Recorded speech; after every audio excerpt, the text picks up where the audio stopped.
Hai semuanya, selamat datang di acara Labirin Antasena. Yang saya hormati Kepala SMA Negeri 1 Temanggung, yang saya hormati pula Bapak Ibu staf dan karyawan SMA Negeri 1 Temanggung, serta teman-teman yang saya sayangi. Puji syukur senantiasa kita panjatkan kehadirat Tuhan Yang Maha Esa, karena atas berkat rahmat hidayahnya kita dapat berjumpa secara virtual di acara Labirin Antasena dengan keadaan sehat walafiat dan juga acara dapat berjalan dengan lancar. Kalian tahu nggak sih apa itu Labirin Antasena? Labirin Antasena adalah pameran online yang diadakan oleh Angkatan 60 siswa-siswi SMA Negeri 1 Temanggung. Di sini mereka akan menampilkan karya seni 2 dimensi dan 3 dimensi yang telah mereka buat selama masa pandemi ini. Dan ini juga kali pertama kita mengadakan pameran secara online di SMA Negeri 1 Temanggung. Hal ini dikarenakan situasi pandemi yang belum usai. Untuk menjelaskan lebih lanjut, kita akan berbincang-bincang dengan Ketua Panitia dan juga Guru Pengampu. Yang pertama-tama kita akan berbincang dengan Ketua Panitia. Ya, sekarang kita sudah bersama dengan Ketua Panitia. Hai semuanya. Hai. Bisa perkenalkan diri? Halo, perkenalkan nama saya Muhammad Rafli Syahputra dari kelas 11 MIPA 7. Ya. Baik Mas Rafli, ini kan banyak dari teman-teman yang belum tahu apa sih judul dari pameran ini, bisa dijelaskan?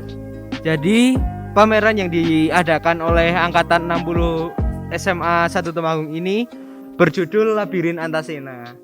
Kok bisa sih Labirin Antasena, filosofinya apa? Jadi, pertamanya gini, jadi dulu itu panitia itu disuruh mikir membuat nama yang cocok untuk pameran ini. Jadi sebenarnya ada beberapa masukan nama, tapi setelah dikualifikasi dipilih-pilih akhirnya terpilihlah nama Labirin Antasena ini. Dan kenapa Labirin Antasena? Itu usulan saya karena pertamanya itu saya membaca sebuah novel yang berjudul Derana atau Rentetan Masa Gelapmu, itu yang ditulis oleh Terjebak Rindu. Saya membaca novel itu yang itu memang kata-katanya itu ada beberapa kata-kata yang sukar dimengerti, yang bahkan artinya itu sulit dipahami oleh orang-orang awam gitu loh. Jadi setelah saya baca 3/4 buku lah, kurang lebih sekian itu, akhirnya saya menemukan sebuah kata yaitu labirin, yang sepertinya itu ya nggak terlalu asing tapi enak didengar, asik didengar gitu loh. Setelah saya ditelusuri lebih dalam tentang artinya, ternyata makna yang sebenarnya itu asik. Jadi kalau misalnya labirin doang juga nggak enak, akhirnya saya tambahkan nama Antasena, yaitu kepanjangan dari Angkatan Emas Masa 60, yaitu ya namanya angkatan kita lah gitu. Jadi tadi kan sudah filosofinya nih. Apa sih makna di balik Labirin Antasena ini? Jadi maksud Labirin Antasena ini kan, labirin itu kan adalah sebuah tempat yang kalau orang masuk itu banyak jalan buntu dan harus menemukan cara untuk keluar dari labirin tersebut ya. Jadi kayak harus memecahkan clue-clue yang ada di dalamnya. Dan yang saya maksud ini Labirin Antasena itu jadi kayak orang memasuki sebuah labirin dan harus mencari jalan keluar dengan menemukan clue-clue yang ada di sekitar mereka, yaitu di tembok-temboknya ya. Nah, clue-clue yang ditemukan oleh para yang memasuki labirin tersebut itu berasal dari karya-karya anak-anak angkatan 60 SMA 1 Temanggung gitu. Bicara dalam persiapan nih, berapa lama sih waktu yang dibutuhkan dan apa aja kendala yang terjadi? Jadi untuk bicara ke mempersiapkan pameran ini itu kurang lebih 1 bulan. Kurang lebih waktu 1 bulan, kita setelah melaksanakan penilaian akhir tahun, kita langsung mulai mempersiapkan ini semua, mulai dari pengumpulan karya, pengambilan foto karya dan lain-lain. Soalnya kan ini kita masih di masa pandemi. Jadi kita juga kan melakukan pameran online, jadi kan harus memfoto karya gitu kan. Jadi biar enak, satu fotografer memfoto karya gitu. Untuk kendala itu mungkin masalah pengumpulan karya itu cukup lama ya, karena mengumpulkan sekian ratus anak itu juga bukan hal yang mudah. Jadi dalam mengumpulkan karya dalam waktu yang cepat itu juga bukan waktu yang mudah, apalagi banyak anak-anak yang udah liburan, terlanjur liburan gitu-gitu. Itu waktu yang hal yang cukup rumit buat kita dari panitia. Jadi ini masih di masa pandemi nih. Gimana sih prokes? Apa kan ini kan juga tidak dibolehkan untuk berkerumun dulu kan? Ya. Nah, ini untuk pengumpulan karya juga kita Kan- gimana? Apakah terjalan prokesnya atau gimana? Kita selalu mengedepankan prokes atau protokol kesehatan yang selalu digaungkan oleh pemerintah ya. Jadi kita dalam pengumpulan karya, memfoto karya ataupun editing dan lain-lain, kita selalu menerapkan prokes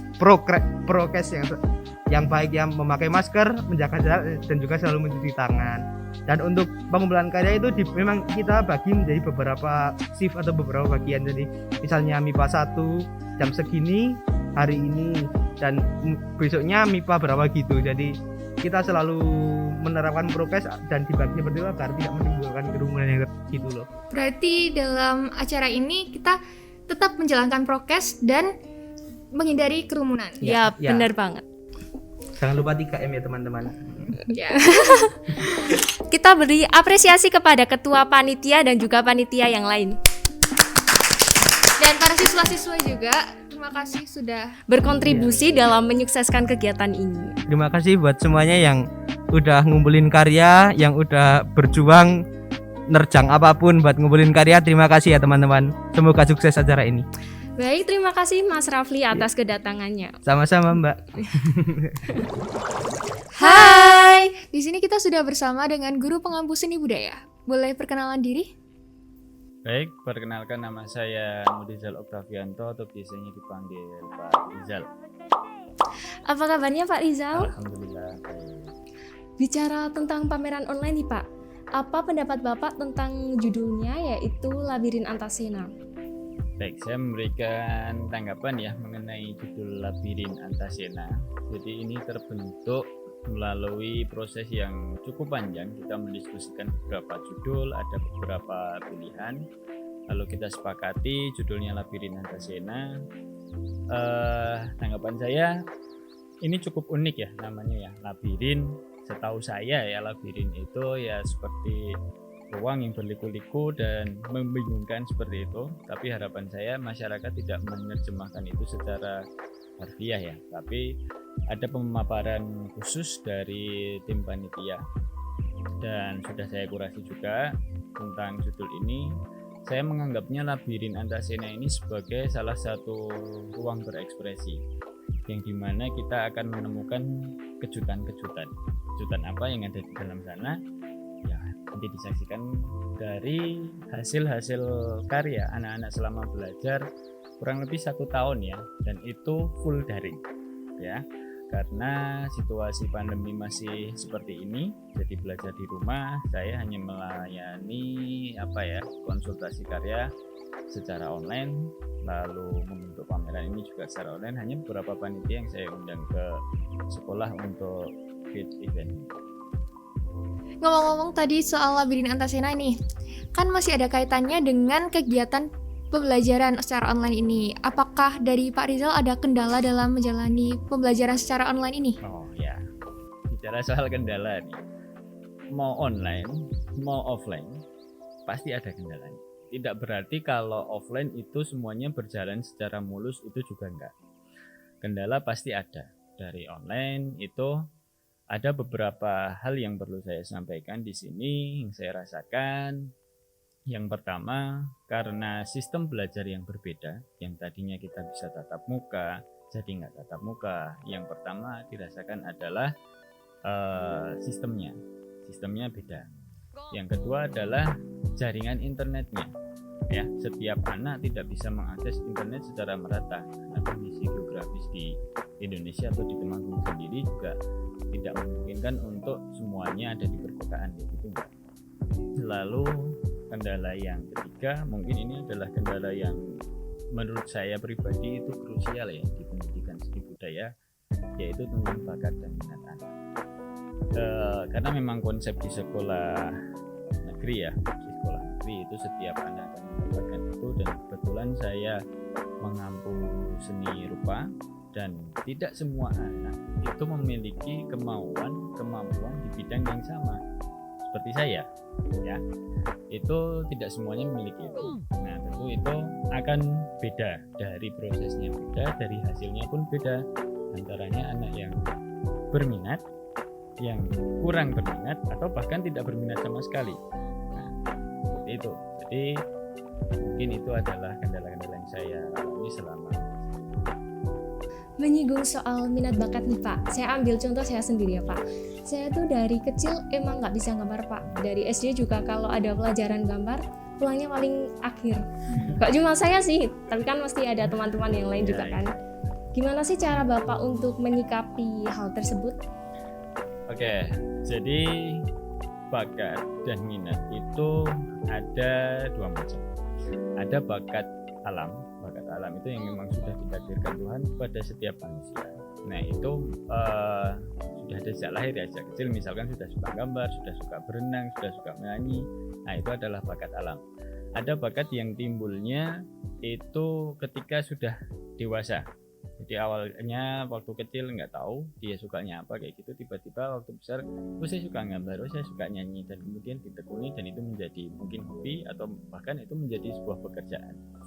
Kalau menyikapi anak-anak yang semacam dengan ya kayak gitu, ada keluhan kendala, saya nggak suka gambar, saya nggak menuntut gambarmu bagus, karena memang tidak ada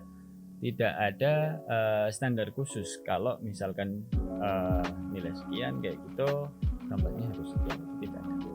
Jadi seni itu kata pelukis Sujojono, seni rupa, seni lukis atau lukisan itu adalah jiwa kita.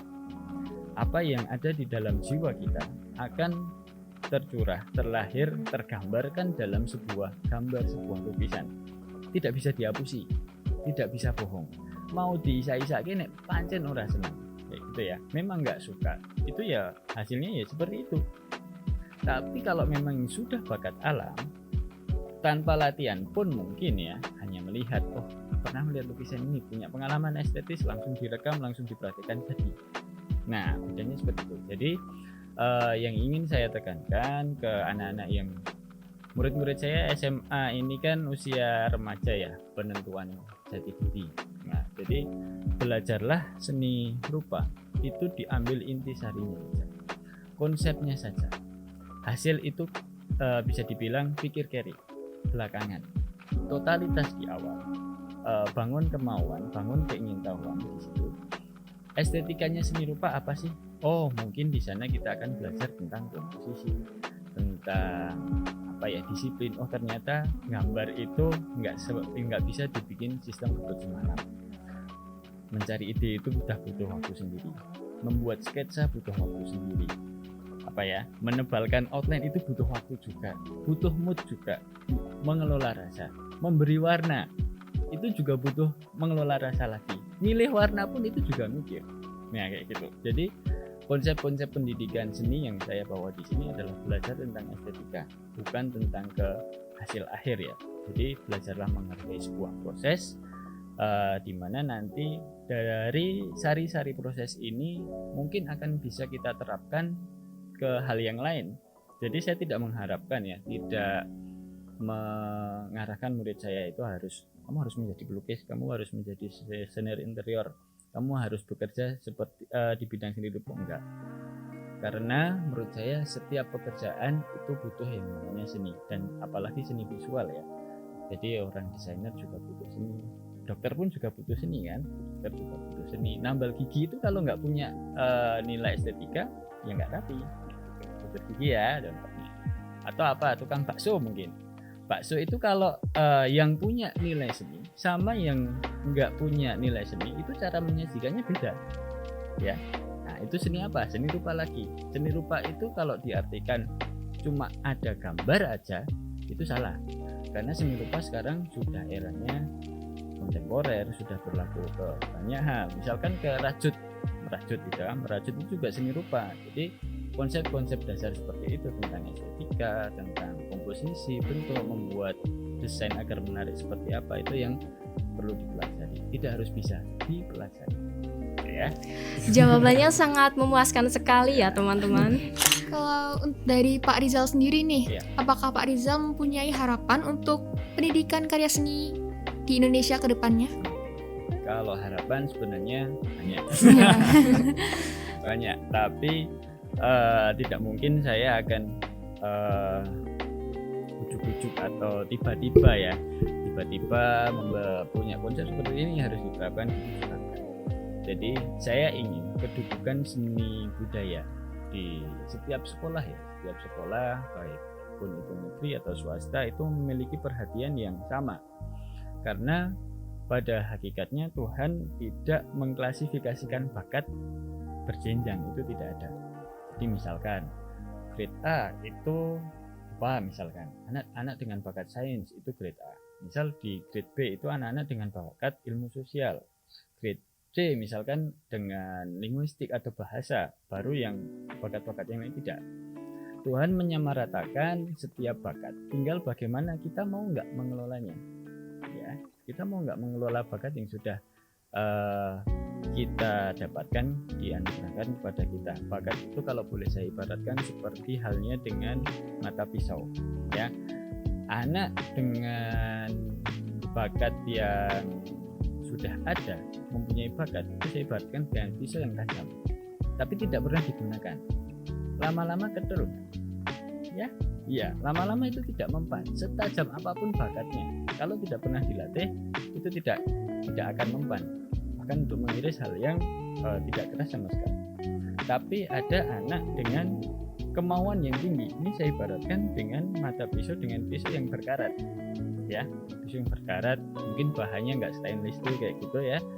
Tapi dia mau berjuang, mau diasah, mau dicoba, mau diasah lagi sampai mungkin dia baru baru sadar ketika usianya sudah menuju dewasa kayak gitu.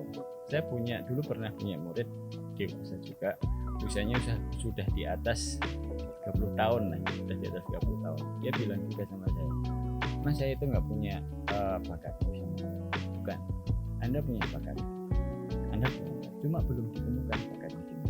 Ayo kita, kalau misal tempatnya di sini, kita kirim agar bakat ini lebih bagus lagi, Anda bisa memanfaatkan. Sekarang dia sudah bisa melukis dan lukisannya sudah bisa dijual. Nah, seperti itu, ya. Untuk pertanyaan terakhir nih Pak, Iya. apa pesan dan kesan dari Bapak tentang pameran ini, Labirin Antaséna? Pesan dan kesan. Kesannya dulu ya. Kesannya saya sangat bangga, saya sangat mengapresiasi kerja dari teman-teman panitia, baik yang ada di sini ataupun di rumah, baik yang membantu secara teknis maupun membantu secara doa, ya, gitu ya. Karena memang situasinya kita belum bisa berkumpul. Saya sangat mengapresiasi itu. Itu kesannya. Lalu pesannya dari saya adalah jangan pernah takut untuk mencoba hal baru ketika kita sudah menimbangnya itu positif, ya. Jadi gali terus bakat yang ada di dalam diri kita, latih terus kreativitas kita, karena siapa tahu kedepannya yang akan menolong, yang akan menjadi senjata untuk kita maju di medan perang adalah bakat yang kita miliki. Seperti itu, ya. Baik, pesannya sangat berguna sekali ya. Iya. Terima kasih Pak Rizal telah menyampaikan kata-kata yang sangat berharga bagi kita semua. Dan untuk selanjutnya kita akan menyaksikan Potlantas yang akan memaparkan tentang berbagai karya-karya perwakilan setiap kelas. Selamat berpameran untuk kita semua dan selamat menyaksikan segmen selanjutnya. Assalamualaikum warahmatullahi wabarakatuh. Selamat datang di Potlantas, podcast Labirin Antaséna. Sebuah segmen di mana saya akan ngobrol langsung dengan pemilik karya pilihan dari karya-karya terpilih lainnya. Bedah. Dan di sini saya sudah berhadapan langsung dengan Mbak siapa? Boleh memperkenalkan diri dulu? Halo, perkenalkan nama aku Karin Yuan Adi dari kelas 11 MIPA 1. Oke. Dari kelas 11 MIPA 1 ya? Iya. Tapi sebelum saya membahas karyanya Mbak Karen ini, saya mau tanya dulu. Mbak Karen ini sudah lama suka menggambar atau memang punya cita-cita untuk bekerja sebagai di bidang seni? Saya sudah lama suka menggambar dari sejak waktu kecil, waktu saya melihat ayah saya melukis. Oh, berarti sudah mendapat kayak keturunan, dapat Terinspirasi dari melukis dari karya sang dari ayah. ayah ya. Oke. Boleh lihat karyanya, Pak? Waduh. Luar biasa. Ini judulnya apa ya? Judulnya A Flower Reached by the Hand, artinya sebuah bunga yang dijangkau oleh tangan. Kalau boleh tahu Mbak Karen ini dapat inspirasi dari mana? Saya sebenarnya terinspirasi dari sebuah karya yang ada pada salah satu aplikasi yang bernamakan Pinterest. Di sana saya melihat karya tersebut menggambarkan satu kesatuan makhluk hidup sebagai objeknya, seperti itu. Luar biasa. Kalau boleh tanya ya, ini kan gambarnya memang ada tangan yang ingin meraih bunga ya. Kenapa bunganya itu kan berwarna merah? Itu menunjukkan kayak mawar. Kenapa nggak warna lain, Pak? Karena saya inginnya berwarna merah aja, berwarna mawar gitu. Oh, oke, keberanian. Dan di sini memang ada dua tangan ya. Ini menggambarkan apa tangan itu? Menggambarkan seperti kan kalau tangan itu ingin seperti melakukan sesuatu gitu. Nah, bunganya ini kan sebagai seperti hasil, terus tangannya itu menggapai bunganya tersebut gitu. Oke. Medianya kertas ya ini? Iya, kertas A4. Oh, untuk proses penggambaran atau pelukisannya menggunakan apa ini? Menggunakan untuk membuat sketsa awal saya menggunakan pensil dan penghapus ya. Terus untuk pewarnaan saya menggunakan pensil warna, kemudian ada brush pen dan juga ada ballpoint. Oke. Indah sekali karyanya ya. Untuk terakhir kali aja, dengan karya ini Mbak Karen ingin memberikan pesan apa kepada penonton-penonton? Saya ingin memberikan pesan bahwa percayalah segala sesuatu akan indah pada waktunya, baik cepat atau lambat. Semua hasil kerja kerasmu akan sebanding dengan apa yang akan kamu dapatkan pada masa depan. Luar biasa. Terima kasih Nganu atas waktunya datang ke sini. Sekian dari Pot Lantas dengan Mbak Karen sekarang. Mungkin akan ada segmen berikutnya dengan pemilik karya-karya lainnya. Lanjut dengan pemilik karya berikutnya. Di sini saya sudah langsung berhadapan dengan pemilik karya pilihan lainnya. Dengan Mbak siapa boleh diperkenalkan? Perkenalkan, nama saya Afifah Ulia Rahma dari kelas 11 MIPA 2. Oke, Mbak Afifah dari kelas 11 MIPA 2 ya. Di sini Mbak Afifah ingin menampilkan karya apa, Pak? Karya Oke. Karya 3 dimensi rupanya, Pak.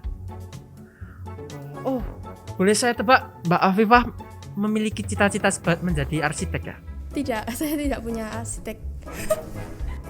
Oh, tidak punya arsitek? Kalau boleh saya tebak, Mbak Afifah ini pasti cita-citanya jadi arsitek ya? Enggak, saya enggak punya cita-cita dari arsitek. Oh, enggak? Enggak.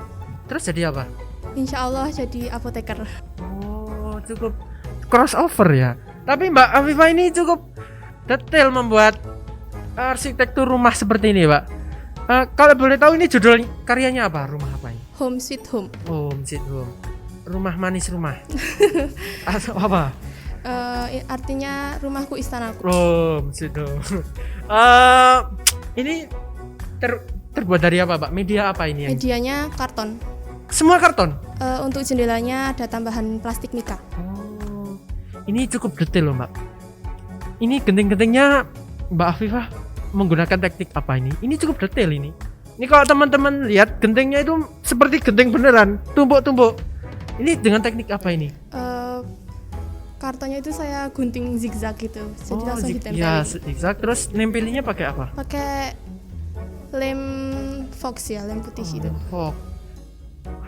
Cukup detail ini, Mbak. Beneran. Kalau Mbak jadi arsitek mungkin sudah bagus, Mbak, jadi arsitek. Tapi tidak apa-apa. Saya tidak memaksakan cita-cita seseorang.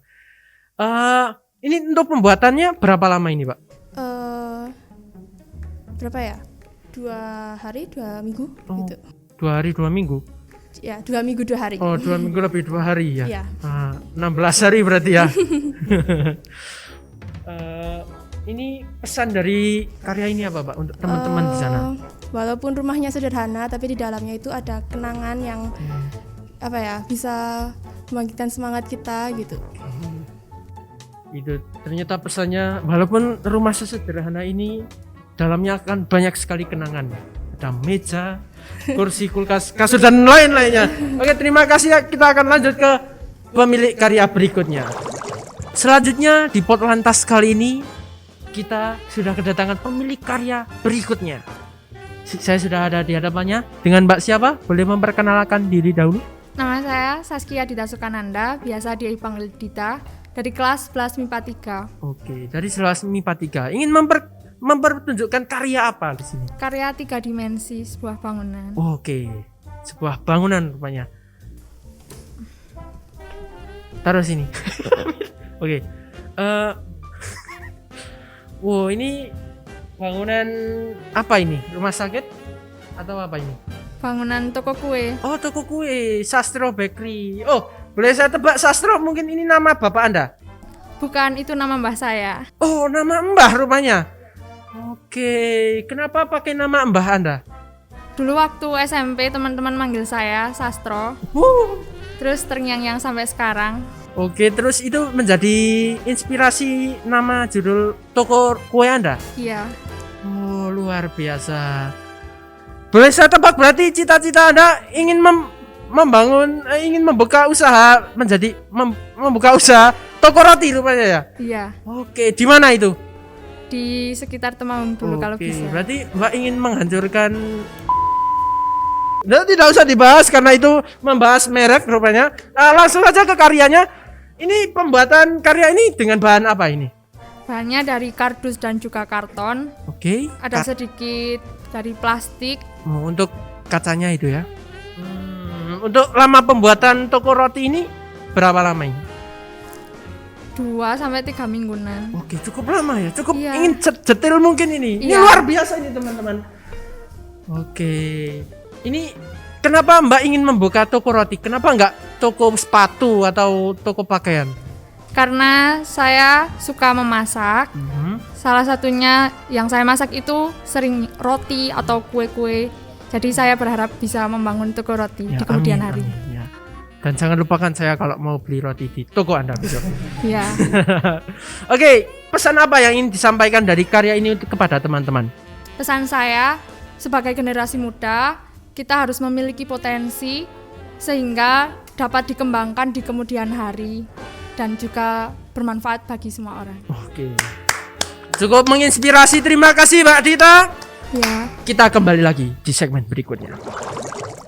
Selanjutnya di Potlantas, saya sudah berhadapan langsung dengan pemilik karya pilihan lainnya. Boleh memperkenalkan diri dahulu, Pak?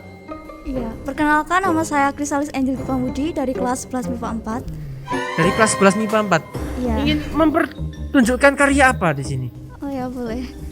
Jadi ini saya punya karya gambar ya. Oke, bisa lebih dekat lagi dengan Iya. di sini? Di sini. Ya.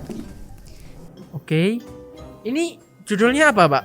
Ini judulnya Red Rose in the Dark Night. Oke, bunga mawar di gelapnya malam. Iya. Iya. Inspirasi dari mana ini, Pak? Ini sebenarnya tuh inspirasinya karena kan ini awalnya dari keindahan bunga mawar sendiri ya. Iya. Jadi karena bunga mawar merah itu kan punya daya pikatnya sendiri ya buat orang-orang. Nah dari situ. Terus kalau untuk keseluruhan gambarnya ini saya tuh ambil inspirasi dari Google, juga dari aplikasi gambar lainnya gitu. Terus saya padu-padanin, dijadiin satu, disesuaikan sama keinginan saya dan jadi karya ini. Oke. Ini nampaknya Mbak suka gradasi ya, Pak? Karena penuh dengan gradasi. Kenapa? Kenapa harus gradasi? Karena kalau warnanya digradasi itu akan lebih kelihatan menarik ya, warna perpaduan warnanya gitu. Ya memang terlihat menarik ya kalau bisa dilihat ini. Ini dengan teknik apa, Pak? Ini tuh tekniknya outlining sama gradasi. Oke, outlining itu bisa dijelaskan seperti Jadi apa? tuh outlining itu saya gunakan untuk mempertegas garis-garis yang udah dibuat dari sketsa gambarnya. Ya, outlining. Terus pewarnaannya dipakein gradasi gitu. Oke, dengan pensil warna ya? Enggak, iya, pensil warna yang daun-daunnya itu warnanya pakai pensil warna watercolor, kalau bunganya itu dari spidol. Beda ya rupanya ya? Iya. Oke, ini untuk pembuatannya berapa lama ini? Kalau nggak salah tuh kemarin sehari, kalau nggak salah. Cukup lama ya? Dengan gambar seperti ini cukup detail biarnya ya, Pak. Agak lama. Iya. Oke. Ini kertas A4 ya ini. Iya. Untuk terakhir aja pesan dari gambar ini kepada teman-teman apa ini, Pak? Pesannya kan bunga mawar itu melambangkan sebuah keindahan ya. Kalau menurut bahasa bunga sendiri, bunga mawar itu melambangkan suatu keharmonisan dan keromantisan. Oh iya. Tapi bunga mawar yang indah itu sebenarnya itu dia punya duri yang kalau kita genggam terlalu kuat pasti itu akan melukai orang yang mengegangnya. Oke, cukup dalam sekali. Terima kasih untuk Mbak Krisalis. Sekian dari segmen sekarang. Nantikan segmen berikutnya di Pot Lantas. Lanjut di Pot Lantas, podcast Labirin Antasena. Di sini saya sudah berhadapan langsung dengan pemilik karya pilihan berikutnya. Dengan Mbak siapa boleh diperkenalkan? Nama saya Hanifah Indinarini dari kelas 11 MIPA 5. Oke, Mbak Indi ingin mempertunjukkan karya apa di sini? Saya akan mempertunjukkan karya saya, yaitu lukisan yang berjudul Keluarga Burung di Sarangnya. Oke. Bisa saya tebak Mbak Indi pasti mendapatkan inspirasi karena Mbak Indi punya burung ya di rumah, memelihara burung atau apa? Enggak. Oh enggak. Terus apa? Saya melihat burungnya itu di depan rumah, tapi bukan punya saya. Oh, tapi bukan punya Mbak Indi ya? Bukan. Oh, berarti burung-burung liar. Berarti ini burung gereja ya? Iya, boleh. Oh, burung gereja. Bisa ditanya ini menggunakan media apa ya, Pak? Ini saya menggunakan media cat akrilik di atas kanvas. Oke, dengan bentar, boleh saya tebak? Ini dengan akuarel ya? Ya, benar. Oh. Dan juga plakat. Oh, untuk ini yang induknya ya? Ya, plakatnya untuk induknya, kemudian akuarelnya saya gunakan untuk anaknya dan juga backgroundnya. Oke, ini boleh dijelaskan ini menggambarkan apa aja, Pak? Ini menggambarkan keluarga burung yang menggunakan sarangnya itu nggak cuma pakai rumput liar saja yang kering itu, tapi juga menggunakan tali rafia karena si ibu ini menganggap tali rafianya itu sebagai rumput liar. Gitu. Ya ini ada garis-garis silver itu apa ya, Pak? Itu ya, Pak? Yaitu menggambarkan tentang rafia yang saya sebutkan tadi. Oh, yang rafia itu. Dan di sini ada kuas, ini apa ini kuasnya? Kuasnya itu menggambarkan seperti sampah-sampah manusia, juga terlihat di warna pensil. Berarti sarang-sarang burung itu dari sampah-sampah manusia juga gitu ya? Ya. Oke, ini kalau boleh tahu ini pembuatan karya ini berapa lama ya? Pembuatnya saya itu sejak 5 hari. Cukup lama ya? Lama. Saking detailnya itu ya mungkin. Nunggu keringnya itu lama. Oh, nunggu kering. Wow, saya kira membuatnya lama. Oke, untuk akhir apa pesan dari gambar ini kepada teman-teman? Pesan saya dari gambar ini untuk teman-teman adalah sebaiknya kita itu menjaga lingkungan supaya tidak membebani anak cucu kita di masa depan. Oke, berarti intinya buanglah sampah pada tempatnya. Sekian segmen Pot Lantas untuk kali ini. Tunggu segmen berikutnya.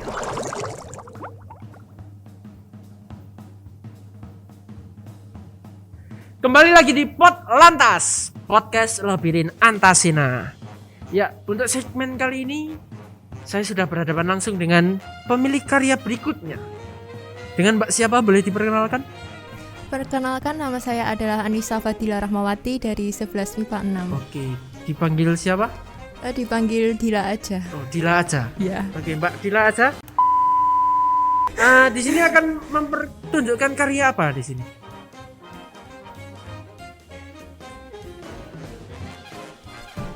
Ya, di sini ada karya saya. Ya, saya tahu.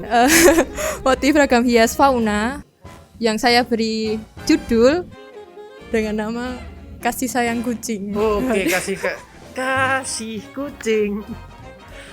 Kita lanjut dengan karyanya Mbak Dila.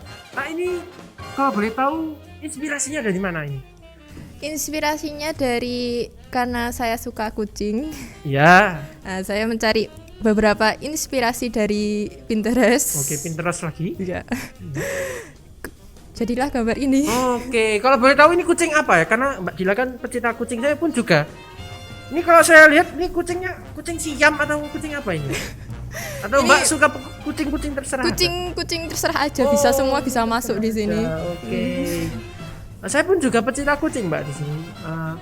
Oke, lanjut lagi dengan karyanya Mbak Dila. Kalau boleh tahu juga ini metode pembuatannya dengan apa ini? Ini dengan tekniknya pakai teknik setilasi. Di sini ada blocking juga, di sini juga ada arsir. Oke. Dengan media kertas A4 ya Mbak ini ya Pak? Iya, pakai kertas sketchbook ukuran A4. Oke. Kalau boleh tahu ini kucing ini melambangkan apa Pak? Kenapa harus kucing? Di sini saya menggambarkan ada induk kucing dan juga anaknya. Di sini jadi kayak kasih sayang seorang ibunya dengan anaknya. Iya, karena itu judulnya kasih sayang kucing. Iya. Oke. Oke, karena ini sudah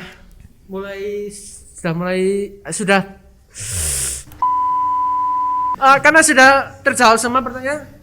Pesan apa yang ingin disampaikan Mbak Dila dari karya ini kepada teman-teman? Kalau dari gambarannya ini sendiri, secara simbolis gambarannya itu menunjukkan pesan kasih sayang dan juga kelembutan. Tapi kalau dari sayanya sendiri untuk teman-teman yang di sana, yaitu sayangilah binatang peliharaan kalian seperti kalian menyayangi doi kalian. Oke.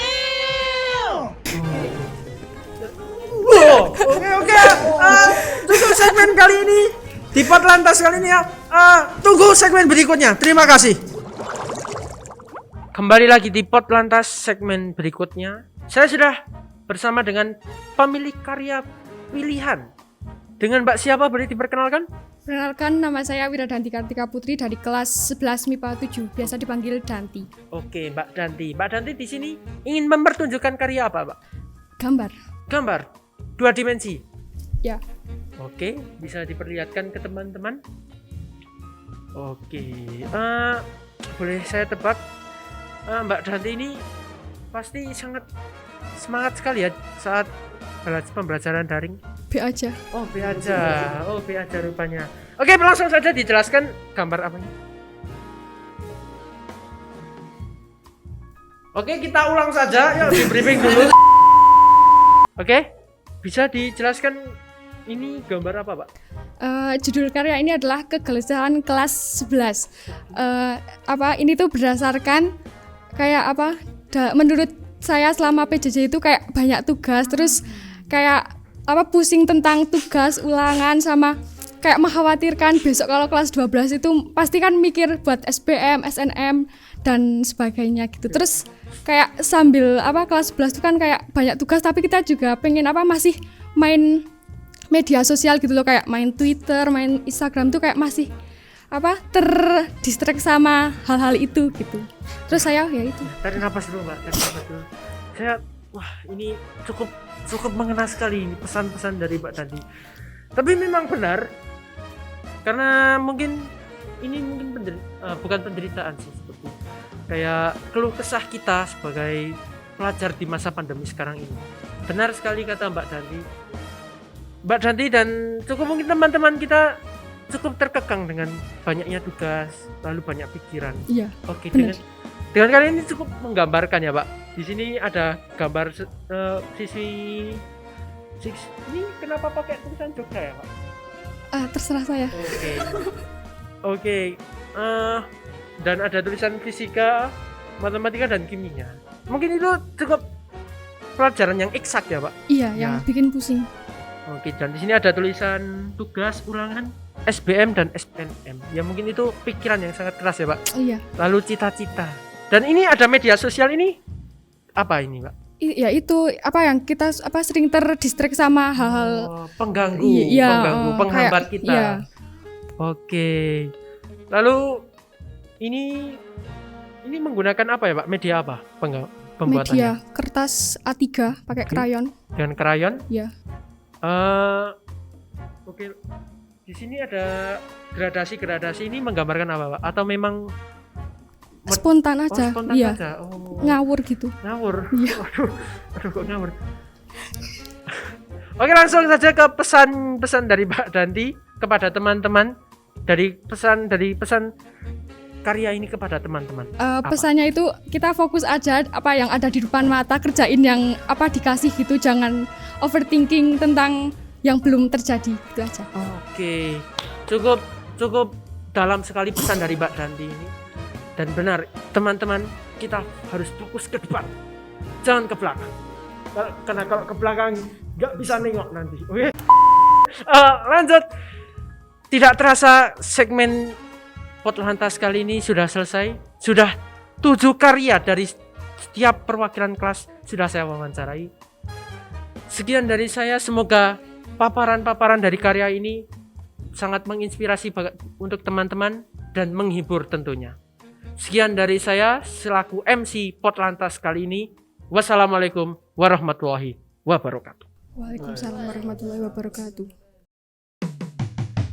Dan di segmen terakhir Labirin Antasena, di sini kelas 12 gabungan dari IPS 1 dan 2 akan menampilkan sebuah band lagu.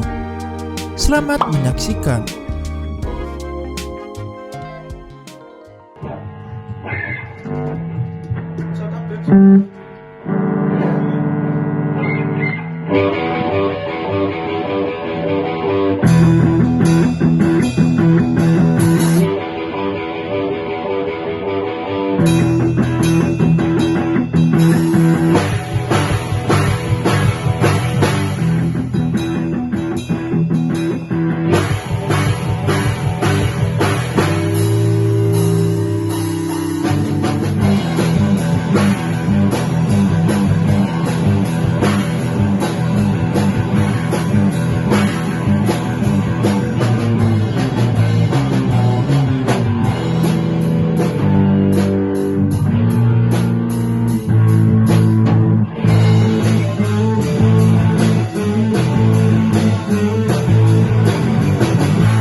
Wajahku tak sehebat matahari, tapi selalu ku coba tuh menghangatkanmu.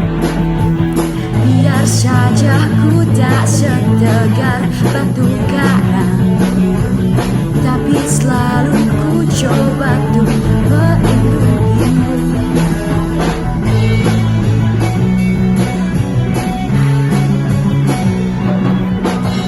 Biar saja ku tak seharum bunga mawar, tapi selalu ku coba tuh mengharumkanmu. Biar saja ku tak seelok langit sore, tapi selalu ku coba tuh mengindahkanmu. Ku pertahankan kau demi kehormatan bangsa. Ku pertahankan kau demi tumpah darah semua pahlawan-pahlawanku. Merah putih teruslah kau berkibar di ujung tiang tertinggi di Indonesiaku ini. Merah putih teruslah kau berkibar di ujung tiang tertinggi di Indonesiaku ini. Merah putih teruslah kau berkibar, ku akan selalu menjagamu.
tiang tertinggi di Indonesiaku ini, merah putih teruslah kau berkibar. Di ujung tiang tertinggi di Indonesiaku